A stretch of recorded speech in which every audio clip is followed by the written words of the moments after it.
হুমায়ুন কবির তিনি রেজিনগর থানায় পৌঁছালেন। এক্ষেত্রে হচ্ছে যে তিনি যে উস্কানিমূলক বক্তব্য রেখেছিলেন এবং সেই বক্তব্যের পরিপ্রেক্ষিতে কিন্তু তাকে তলব করা হয়েছে।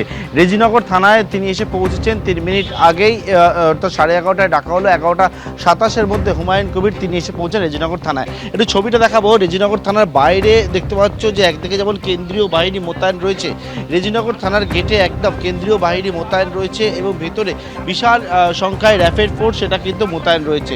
পাশাপাশি আরও একটা ছবি দেখাতে বলবো, ড্রোন উড়িয়ে এই মুহূর্তে কিন্তু পুলিশ নজরদারি চালাচ্ছে। যে হুমায়ুন কবির আসার আগে থেকে পুলিশ দেখতে পাচ্ছে রেজিনগর থানার ভেতরে ড্রোন উড়াচ্ছে। এই ড্রোন উড়িয়ে একেবারে নজরদারি চালাচ্ছে যাতে কোনো রকমভাবে অপ্রীতিকর পরিস্থিতি তৈরি না হয় তার জন্য। হুমায়ুন কবির যে মন্তব্য করেছেন সেই মন্তব্যের পরিপ্রেক্ষিতে মামলা হয়েছে এবং এই মামলার পর তুমি জানো যে ইতিমধ্যে যে দুজনকে মোট 3জন গ্রেপ্তার হয়, তার মধ্যে রেজিনগর থানার যে মামলা সেই মামলায় 2জনকে গ্রেপ্তার করা হয়েছে। আমার সহকর্মী সন্দীপ পালকে দেখাতে হলো ছবিটা, যে ড্রোন উড়িয়ে পুলিশ নজরদারি চালাচ্ছে, গেটের সামনে কেন্দ্রীয় বাহিনী মোতায়েন রয়েছে, গেটের ভেতরে র্যাফের বিশাল ফোর্স মোতায়েন করা হয়েছে এবং যারা হুমায়ুন কবিরের কয়েকজন অনুগামীরা এখানে আসছিলেন তাদেরকে কোনো রকমভাবে থানার সামনে যাতে ভিড় না হয় তার জন্য কিন্তু তাদেরকে সরিয়ে দেওয়া হচ্ছে। এবং যে কথা তোমায় বলছিলাম যে এই যে মামলা, সেই মামলা ইতিমধ্যে যারা যে মঞ্চ থেকে হুমায়ুন কবির বক্তব্য রেখেছিলেন রেজিনগরে, সেখানে যারা আয়োজক ছিলেন সেই আয়োজক 2জনকে গ্রেপ্তার করা হয়েছে এবং এই মামলায় কিন্তু এফআইআর নেম অ্যাকিউজ তারা ছিল না। এফআইআর নেম অ্যাকিউজড হচ্ছেন হুমায়ুন কবির, অর্থাৎ নওদার আম জনতা উন্নয়ন পার্টির বিধায়ক। হুমায়ুন কবির গতকালকেই শক্তিপুর থানায় তাকে তলব করা হয়েছিল। সেটা হচ্ছে শক্তিপুর থানার আইসিকে অকথ্য ভাষায় গালিগালাজ হুমকি দেওয়ার অভিযোগ, কিন্তু শক্তিপুর থানায় হুমায়ুন কবির হাজিরা দেননি।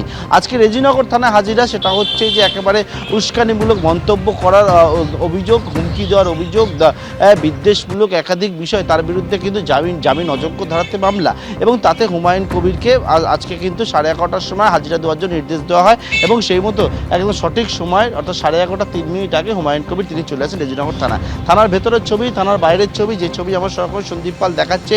কেন্দ্রীয় বাহিনী রাস্তার বিভিন্ন জায়গায় কেন্দ্রীয় বাহিনী থেকে শুরু করে র্যাফের ফোর্স মোতায়েন করা হয়েছে। হুমায়ুন কবিরকে জিজ্ঞাসাবাদ সেটা পর্ব কিন্তু কিছুক্ষণ আগেই শুরু হয়ে গেছে। মূলত যে তিনি এই যে মন্তব্য করেছিলেন, যে ধরনের মন্তব্য করেছিলেন, কেন করেছিলেন, কি উদ্দেশ্যে করেছিলেন, তার কোনো পরিকল্পনা ছিল কি না, হঠাৎ করে একসঙ্গে একটা তিনি বলেছিলেন যে একটা সম্প্রদায়কে একত্রিত করে হামলা চালানোর মতো একটা বিষয়, অর্থাৎ দাঙ্গা লাগানোর বিষয় পর্যন্ত পুলিশ বলছে এই অভিযোগে রয়েছে এবং সেই ক্ষেত্রে এই ধরনের মন্তব্য করলেন কেন, কি উদ্দেশ্য ছিল, কোনো পরিকল্পনা ছিল কিনা, এরকম একাধিক বিষয় হুমায়ুন কবিরকে জিজ্ঞাসাবাদ সেটা কিন্তু করা হচ্ছে। ইতিমধ্যেই 11:30টার আগেই হুমায়ুন কবির পৌঁছে যান রেজিনগর থানায় এবং রেজিনগর থানাতে হুমায়ুন কবিরকে জিজ্ঞাসাবাদ সেটা কিন্তু ইতিমধ্যে শুরু হয়েছে। এবিপি আনন্দ, এগিয়ে থাকে, এগিয়ে রাখে।